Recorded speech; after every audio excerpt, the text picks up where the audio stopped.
आप देख रहे हैं एने हॉरर स्टोरीज सात्विकी द्विवेदी के साथ।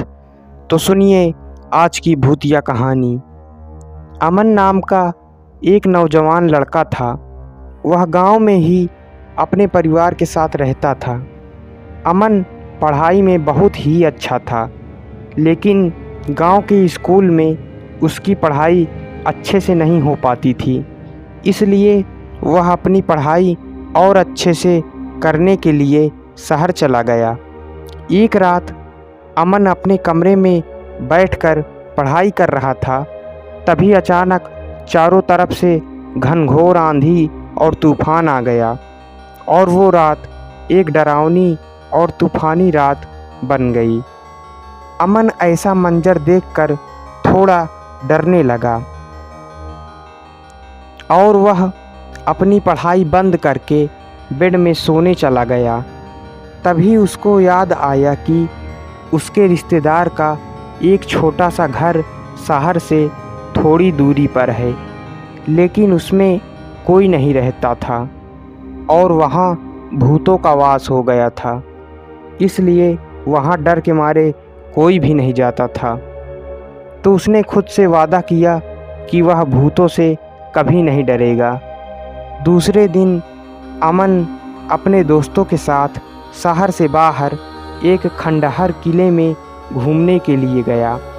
वहाँ एक आत्माओं का खंडहर किला था। उस खंडहर किले के अंदर एक छोटा सा घर बना हुआ था। कहा जाता था कि उस घर में आत्माओं का वास है। वहाँ के लोग बताते थे कि जब दुश्मन सैनिकों ने उस किले पे हमला किया था तो वहाँ की औरतें उस घर में छुप गई थी। दुश्मन सैनिकों ने सारी औरतों को उस घर में जिंदा जला दिया था। तब से उन औरतों की आत्माएं उस घर में भटकती हैं।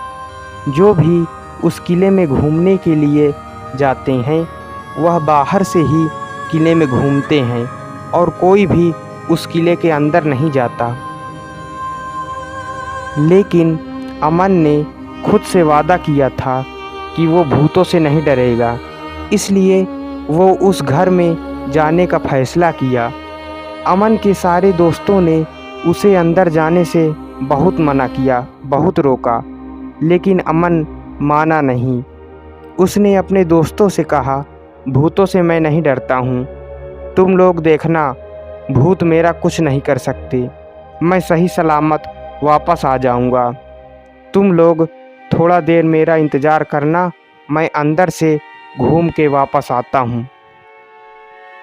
जैसे ही अमन घर के पास गया, उसकी दिल की धड़कन तेज़ी से धड़कने लगी। वहाँ पे खिड़कियों से ठंडी हवा आ रही थी और छत से पानी टपक रहा था, जिससे ऐसा लग रहा था कि अभी भी इस घर में कोई रह रहा है और घर जैसे जीवित हो। उसने एक गहरी सांस ली और धक्का देकर पुराने अजीब दरवाजे को खोल दिया।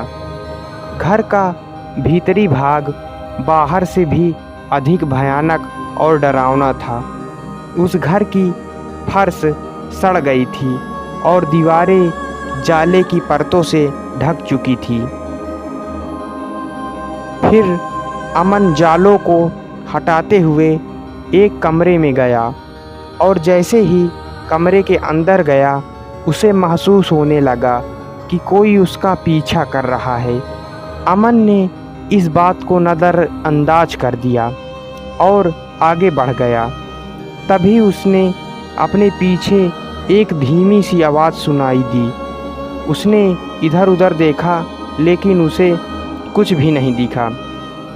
उसने खुद से कहा कि शायद यह सिर्फ मेरा डर है, और फिर वह आगे बढ़ गया। लेकिन वो आवाज़ें उसे लगातार सुनाई देने लगी। अब उसे अपने पीछे किसी के होने का एहसास हुआ।